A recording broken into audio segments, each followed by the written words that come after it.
Hello बच्चों, welcome to our activities. तो आज हम जो फिनोमेना शो करने जा रहे हैं वो है ऑस्मोसिस का।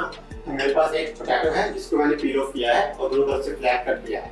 एक तरफ से मैंने इसमें होल किया है, ठीक है, और इस होल को इतना डीप किया है कि नीचे में थोड़ी सी मेम्ब्रेन लेफ्ट हो जाए, लेकिन इतना भी डीप नहीं कर रहे हैं कि ये दूसरी तरफ से ब्रेकअप हो जाए। और साथ ही मेरे पास है एक कॉन्सेंट्रेटेड सॉल्यूशन ऑफ शुगर, ठीक है, और एक साथ में मेरे पास है वाटर जिसमें कि जस्ट मैंने एक कलर डाला हुआ है, इसमें कोई भी कॉन्सेंट्रेटेड सॉल्यूशन नहीं है, ठीक है। तो अब हम करेंगे क्या, हम इस जो हमारा जो पोटैटो है इसमें जो कॉन्सेंट्रेटेड सॉल्यूशन शुगर का वो डालेंगे, ठीक है, और इस पोटैटो को इस वाटर वाले कलर सॉल्यूशन में रख देंगे, ठीक है। अब क्या होगा, अंदर कॉन्सेंट्रेटेड सॉल्यूशन है लेकिन बाहर क्या है, डाइल्यूट, जस्ट वाटर। तो ऑस्मोसिस की वजह से जो वाटर है वो अंदर चला जाएगा और अंदर का जो कॉन्सेंट्रेटेड सॉल्यूशन था शुगर वाला उसमें कलर आना शुरू हो जाएगा। तो इस एक्टिविटी को हमें एटलीस्ट 10 to 12 आवर्स में ऑब्जर्व करना होगा, तो उसके बाद देखेंगे हमारे पास क्या रिजल्ट आता है, ठीक है। तो अभी मैं एक सैंपल लगा दूंगा और मैं इसको कंटिन्यूअसली ऑब्जर्व करता रहूंगा।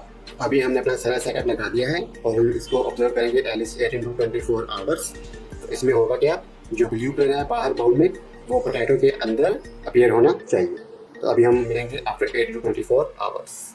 Hello students, welcome back. तो हमने कल एक्टिविटी क्या लगाई थी, विजुअल फिनोमेना ऑफ ऑस्मोसिस। तो आज हमारे पास रिजल्ट आ गया है, तो ऑलमोस्ट 24 आवर्स, ठीक है। तो अभी आप देख सकते हैं जो कि वाटर का लेवल है वो पोटैटो में पहले से ज़्यादा हो गया है, इसमें थोड़ा सा कलर भी अपीयर हो रहा है।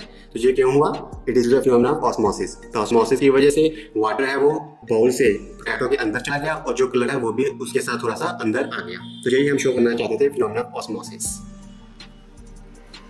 ऐसे ही इंटरेस्टिंग एक्टिविटीज के लिए बने रहिए हमारे साथ।